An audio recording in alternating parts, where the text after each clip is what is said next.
Bonjour, depuis l'Angleterre. Je suis encore en déplacement. Je dis l'Angleterre, mais en fait, c'est le Pays de Galles. C'est pas pareil. Je suis encore en déplacement. J'ai l'impression que je bouge pas mal en ce moment, mais c'est très bien comme ça. Et ça va nettement mieux. Alors, c'est plus fort que nous. On essaie de se dire comment ça se fait, qu'est-ce qui a changé. Bon, moi, vous savez que je suis convaincue qu'il y a un élément quand ça va bien au niveau de la santé mentale, je pense que ça impacte aussi tous nos symptômes physiologiques. Mais aussi, voilà, ça peut être, par exemple, le fait que j'ai commencé un médicament antiviral. Elle était un peu réticente, le médecin, l'infectiologue, parce que j'étais incapable de dire à quelle fréquence j'avais les boutons de fièvre. Apparemment, si j'ai bien compris, si on les a en moyenne une fois par mois, donc 12 fois dans l'année, c'est que là, ils veulent bien prescrire un antiviral. Mais elle ne connaissait pas le PPPD. C'était à l'intérieur de l'hôpital en plus. Donc, c'est l'ORL, au centre de vertige, qui m'a envoyé vers cet infectiologue. Et pour elle, elle n'était pas du tout au courant d'un lien supposé entre des problèmes des troubles vestibulaires et l'herpès simplex, donc les boutons de fièvre sur les lèvres pour moi. Mais ça fait quoi? Ça fait 2 semaines que je prends un antiviral. Et franchement, ça va nettement mieux. Bon, après, ça ne veut pas dire que c'est ça. Aussi, dans ma vie, comme je dis, au niveau des émotions, au niveau du stress, là, je suis avec ma sœur, avec la famille. Moi, c'est sûr que ça joue. J'ai plein de projets.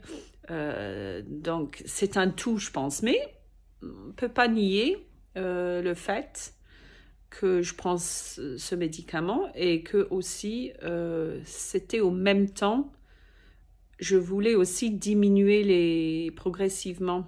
Et j'en avais même pas besoin parce que je prenais Brintellix comme antidépresseur.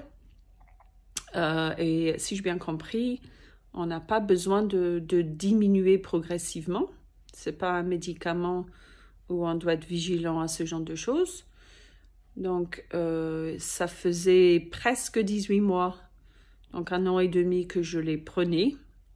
Et en accord avec mon ORL et ma psychiatre, on a dit on diminue, voir ce que ça donne. Et ça tombait bien parce qu'un antiviral, un antidépresseur, je voulais peut-être pas trop les deux en même temps. Bon, après, je pense que ça craint rien. Donc voilà, c'est peut-être ça. C'était pas le but en fait de la vidéo, mais je pense que je vais m'arrêter là. Juste vous faire un petit update parce que c'est vrai que récemment, depuis le début décembre, en fait, ça allait pas du tout. Et là, je revis. Donc, il y a toujours de l'espoir. Je continue avec mes pratiques, mes techniques de sophrologie. J'ai ce médicament. C'est le jour et la nuit. Là, je suis chez ma sœur au Pays de Galles. Je ne l'avais pas vue depuis juste avant Noël. Et elle me dit, qu'est-ce qui s'est passé? Parce que je lui demandais toujours si je pouvais lui tenir le bras, par exemple. Oui, tenir, enfin bref. Là, je suis dans une petite bulle anglaise. Ça fait 1 semaine que je suis là.